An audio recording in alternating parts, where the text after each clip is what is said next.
I'll use a small PPT to introduce what is the purpose of this series. I would like to mention that this is a series of webinars that we are hosting to showcase the work that we do and different aspects of the underwater domain awareness that we are progressing. We recently had one detailed webinar on biofouling, which is a very important aspect of maritime management. And we had some very senior experts from all over the world. And it was very well appreciated. We had our research fellow, Suchir from IIT Chennai, who made his presentation. He's a research fellow and looking at biofouling. And then we also had one detailed presentation on the Brahmaputra work that we are doing. We have a student from University College London, who's an anthropology student looking at the Brahmaputra data diplomacy on that. And then now this is one on fisheries and aquaculture. We have two of our research fellows, Shlok, who's from IIT Bombay, electrical engineering student. Now he has finished his 5-year course from IIT Bombay, and he continues with us for the last 4 years, working on the aquaculture and fisheries. And under his mentorship, Ashwini has joined us now as a research fellow, who's now specifically looking at potential fishing zone mapping. So they will be the star of our presentation today. I don't want to take away anything from them.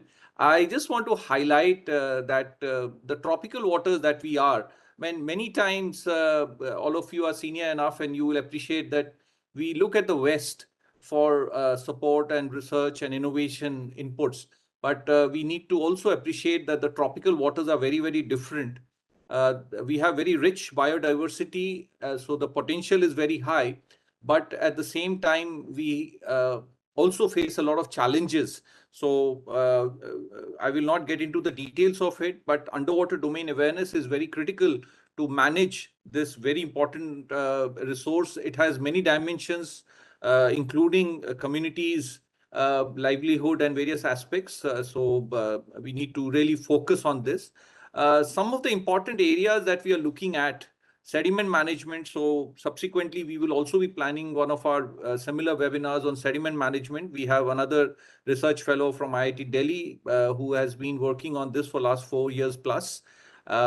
Then underwater radiated noise, Sridhar is our deputy director. He has been working on this for last 8 to 9 years.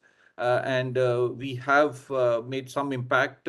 We are part of the National Task Force on URN management, and our paper, 2 of them have been sent to IMO also, International Maritime Organization. Biofouling, I have mentioned. Fisheries and aquaculture, what we are dealing today. Sustainable blue economy is another big area. It has many dimensions. Catherine herself is driving this. And I would also like to add that for each of these aspects, we have multiple research notes, we have multiple publications, we have a series of e-learning modules. You'll be happy to know that our basic UDA e-learning modules have been uploaded in the IGOT platform of the Government of India. And I'm told that we are the top-rated domain-specific e-learning module. More than 6,000 government officials have gone through it, and it is only growing. And the last one, climate change risk, is also another dimension that we are working on. We are also happy to inform that we have 2 senior professors from Philippines. They are professors in their Marine Police Academy and the Coast Guard Academy, and they have been working with us. One of them is looking at Professor Fabe is looking at the geopolitics and geostrategy in the ASEAN region, and Ms. Andrew Toledo is looking at the community interaction and how UDA can be a significant tool in community development. She herself comes from the Monobo tribe, so she understands the issues there, and she herself, both of them have significant body of work on their own. So the good governance has to be driven by marine spatial planning, and this is what we are working on. Sridhar is putting a complete framework where all the different aspects of the underwater, whether it is biofouling or fisheries aquaculture or underwater radiated noise management or sediment management, a lot of data is common. So he has built, along with his engineering team of 6 people, has built a data framework, and they support the entire algorithm development, computational infrastructure, and whole lot of things to the research team. I'll not go into the details here.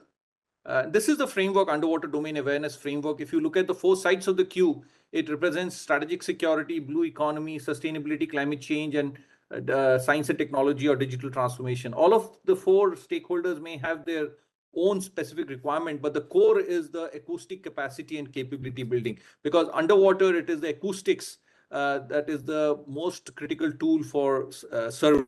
So we are working on multiple aspects, and you can see the smaller cubes, which represents the various aspects of the UDA framework. I call it the comprehensive because it covers almost every stakeholder. It is structured because there's a structure to it, how the policy intervention or the technology intervention or the capacity building needs to be taken forward. It works on 5 pillars, which is research, innovation, skilling, knowledge, and also strategy. So this gives you a broader, and it is inclusive because it even considers the livelihood of communities and the marginalized communities, the coastal riverine communities. So this is the framework all about. It covers a large perspective. And so I will stop here and I will hand it over back to Catherine.